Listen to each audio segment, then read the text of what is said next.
Hello friends, Sangeeta क्रिएशन्समध्ये आज आपण बनवणार आहोत फुगाबाई। तर फुगाबाईचं कटिंग आणि स्टिचिंग या व्हिडिओमध्ये आपण पाहणार आहोत। तर व्हिडिओ शेवटपर्यंत पहा आणि आवडल्यास लाईक, शेअर आणि चॅनलला सबस्क्राईब जरूर करा। तर इथं मी कापड घेतलेला आहे। खरं तर मी पेपरवरतीच तुम्हाला सांगणार होते, पण पेपरवरती तुम्हाला व्यवस्थित मार्किंग केलेलं दिसणार नाही, म्हणून मी इथं अस्तर घेतलेला आहे आणि या अस्तरवरती आपण कटिंग करून पाहूया। तर आता रेग्युलर जशी स्लीव्ज आपण घेतो, जसं रेग्युलर स्लीव्जचं कटिंग करतो त्या पद्धतीने मी इथं रेग्युलर स्लीव्ज घेतलेली आहे। तुमची जी काही चेस्ट साईज असेल त्यानुसार तुम्ही इथं स्लीव्ज घेऊ शकता। आणि आता इथे आहे असं मार्किंग केलेलं आहे, इथे पाहू शकता आहे अशा पद्धतीने इथे मी मार्किंग करून घेतलेलं आहे। आता तुम्हाला जेवढा पप हवा आहे तेवढं तुम्ही वरच्या बाजूने मार्किंग करायचं आहे।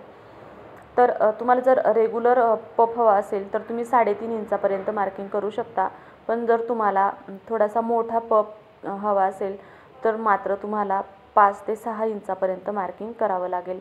आता स्लीव्जला आपण अगोदर जे सिलाई मार्जिन आहे तिथे मार्किंग करून घ्यायचं आहे, कारण आपण जेवढं सिलाई मार्जिन सोडलेलं आहे तेवढं या स्लीव्जमधून कमी करायचं, कारण आपल्याला या स्लीव्जचा मध्य काढायचा असतो। तर आता मार्किंग केलेलं आहे आणि आता आपण घ्यायचं आहे पप। आता मला इथं नॉर्मल पप बनवायचा आहे, त्यासाठी मी इथं 3.5 इंचावरती मार्किंग करत आहे। तुम्हाला थोडा जास्त पप हवा असेल तर तुम्ही 5 ते 6 इंचापर्यंत मार्किंग करू शकता। आता मी इथं 3.5 इंचावरती मार्किंग केलं आहे, इथे पाहू शकता। त्यानंतर आपण काढणार आहोत जो काही आपला बाहीचा दंडघेर आहे त्याचा, जो काही आर्मोल आहे त्याचा आपण मध्य काढायचा आहे। तर इथं माझं दंडघेर 7.5 इंच येतं, तर 7.5चा अर्धा किती होतं, तर इथे पावणे इथे चेक करायचे आणि जो काही अर्धा होत असेल तो इथे टाकायचा। इथे 4.25 इंच होतं आहे, 7.5चा अर्धा, तर मी इथे मार्किंग केलेलं आहे। आणि हेच मार्किंग इथे खालच्या बाजूने पण जिथे स्लीव्जचा आपण आकार दिलेला आहे त्या आकारावरती पण करून घ्यायचं आहे आणि हा बॉक्स आखून घ्यायचा आहे। त्यानंतर वरची लाईन पण जो वरचा बॉक्स आहे तोही आखून घ्यायचा आहे। आता हा बॉक्स आखून झाला की त्यानंतर हा जो पॉईंट आहे त्याचाही मध्य काढून घ्यायचा आहे। मी अशा पद्धतीने या पॉईंटचाही मध्य काढायचा आहे, कारण इथपासूनच खाली आपल्याला आकार द्यायचा आहे। आता मी इथं स्टार करून घेतलेला, कारण हा पॉईंट आपल्यासाठी खूप महत्त्वाचा आहे। या पॉईंटपासूनच वरती आपण प्लेट्स टाकणार आहोत। तर अशा पद्धतीने जसं मी मार्किंग केलेलं आहे त्या मार्किंगवरती मी इथे आकार देऊन घेतलेला आहे, गोल शेप।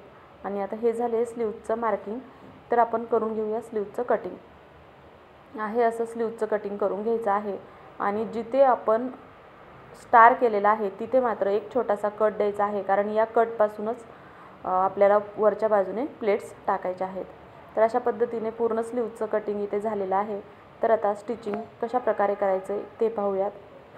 आता इथे मार्किंग केलेलं कट दिला आहे तिथे मी मार्किंग पण करून घेतलेलं आहे। आता इथं स्लीव्ज आहे, तर स्लीव्जला आपण स्टिचिंग करण्यासाठी घेणार आहोत।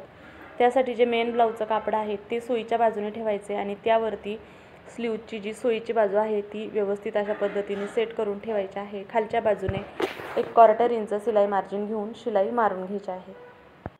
मी अशा पद्धतीने एकदम 1/4 इंच सिलाई मार्जिन घेऊन पूर्ण स्लीव्जला शिलाई मारून घ्यायची आहे।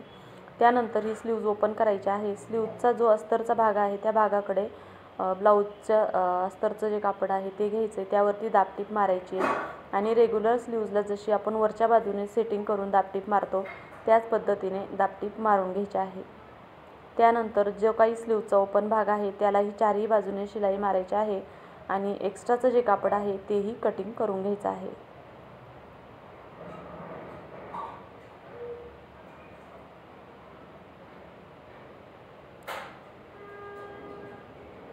इथे पाहू शकता आता अस्तरही कटिंग करून झालेलं आहे। आता जे आपण कट दिलेले होते तिथं पुन्हा एकदा मी कट देते, सेंटर कट देऊन घेते आणि खालचेही कट देऊन घ्यायचे आहेत। आता सेंटर कट आणि खालचा जो कट आहे तिथून आपण प्लेट्स टाकणार आहोत। तर अशा पद्धतीने प्लेट्सची तोंड मात्र वरच्या बाजूने येतील अशा पद्धतीने टाकून घ्यायचे आहेत। हवं तर तुम्ही इथे पिन लावू शकता आणि एक एक करून प्लेट्सची तोंड व्यवस्थित टाकून घेऊ शकता। आता ही तोंड कुठंपर्यंत घ्यायची प्लेटची, तर जिथे आपण सेंटर कट दिलेला आहे त्या सेंटर कटपर्यंतच या प्लेट्स टाकायच्यात। तुम्ही छोट्या मोठ्या टाकू शकता, पण अंदाजे 4 इंच प्लेट, 3.5 इंचाची जर पफ स्लीव्ज असेल तर 4 प्लेट छोट्या छोट्या अर्धा इंचाच्या इथे येतात। तुमची जर जास्त मोठी पफ क्रिएशन असेल तर तुम्ही जास्त प्लेट्स घेऊ शकता। अशा पद्धतीने स्लीव्जचं कटिंग आणि स्टिचिंग करून झालेलं आहे। हा व्हिडिओ जर तुम्हाला आवडला असेल तर व्हिडिओला लाईक करा। आता इथं स्लीव्ज कशी जोडायची ते पाहूयात, कारण आपण या स्लीव्जला फ्रंट आर्महोल आणि बॅक आर्महोल असं काही आकार दिला नव्हता। तर सुरुवात कशी करायची, तर सेंटर जो कट दिलेला आहे त्या सेंटर कटपासून आपण सुरुवात करायची आहे शिलाईला। तर हे पहा, पुढचा आर्महोल हा पुढचा भाग आहे, तर पुढच्या आर्महोलचा जो काही आकार आहे तो आधी देऊन घ्यायचा आहे, त्यावरती शिलाई मारायची आहे आणि मग फ्रंटचा आर्महोल कट करून घ्यायचा आहे आणि मग जसं आपण रेग्युलर स्लीव्ज जोडतो तशी जोडायची। पण जो सेंटर कट आहे तो मात्र सेंटरलाच आला पाहिजे। सेंटर कट सेंटरला ठेवायचा आहे आणि मग दोन्ही साईडच्या प्लेट अशा पद्धतीने जोडून घ्यायच्या आहेत।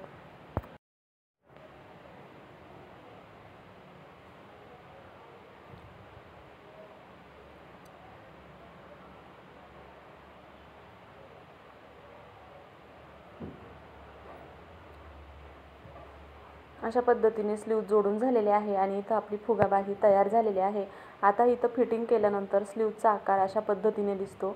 इथे पहा, दोन्ही स्लीव्ज आपल्या तयार झालेल्या आहेत शिलाई करून।